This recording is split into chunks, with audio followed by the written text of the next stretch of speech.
श्री भगवान ने कहा, हे ताक्षर, इस प्रकार मैंने औधर्मदेहिक कृत्यों के विषय में सब कुछ कह दिया। मरण शौच में 10 दिन के अंदर इसे सुनकर व्यक्ति सभी पापों से मुक्त हो जाता है। यह परलोक संबंधी कर्म पितरों को मुक्ति प्रदान करने वाला है और परलोक में तथा इस लोक में भी पुत्र को वांछित फल देकर सुख प्रदान करने वाला है। जो नास्तिक अधम व्यक्ति प्रेत का यह औधर्मदेहिक कर्म नहीं करते, उनका जल सूरा के समान अपेय है, इसमें कोई संशय नहीं। देवता और पितृगण उसके घर की ओर नहीं देखते, अर्थात दोनों की ही कृपा दृष्टि उन पर नहीं होती और उनके पितरों के कोप से पुत्र पौत्रादि की भी दुर्गति होती है। प्रेत क्रिया के बिना ब्राह्मण, क्षत्रिय, वैश्य, शूद्र और इतर जनों को भी चांडाल के समान जानना चाहिए।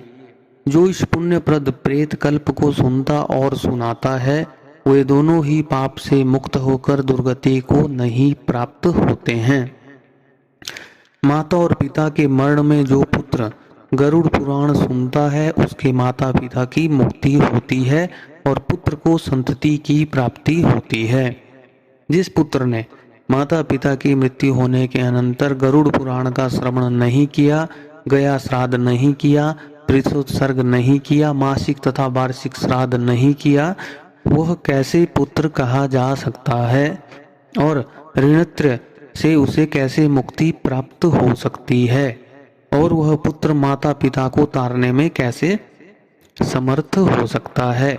इसलिए सभी प्रकार के प्रयत्नों को करके धर्म, अर्थ, काम तथा मोक्ष रूप पुरुषार्थ चतुष्टय को देने वाले तथा सर्वविध दुख का विनाश करने वाले गरुड़ पुराण को अवश्य सुनना चाहिए।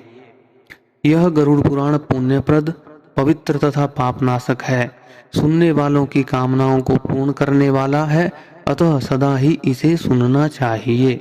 इस पुराण को सुनकर ब्राह्मण विद्या प्राप्त करता है, क्षत्रिय पृथ्वी प्राप्त करता है, वैश्य धनाढ्य होता है और शूद्र पातकों से शुद्ध हो जाता है। इस गरुड़ पुराण को सुनकर सुनाने वाले आचार्य को पूर्वोक्त शय्या दान आदि संपूर्ण दान देने चाहिए, अन्यथा इसका श्रवण फलदायक नहीं होता। पहले पुराण की पूजा करनी चाहिए, तदंतर वस्त्र, अलंकार, गोदान और दक्षिणा आदि देकर आदर पूर्वक वाचक की पूजा करनी चाहिए। प्रचुर पुण्य फल की प्राप्ति के लिए प्रभूत अन्न, स्वर्ण और भूमि दान के द्वारा श्रद्धा भक्ति पूर्वक वाचक की पूजा करनी चाहिए। वाचक की पूजा से ही मेरी पूजा हो जाती है, इसमें संशय नहीं, और वाचक के संतुष्ट होने पर मैं भी संतुष्ट हो जाता हूँ, इसमें भी कोई संशय नहीं है। इसी प्रकार गरुड़ पुराण सारोद्धार संपूर्ण हुआ। ओम नमो नारायण।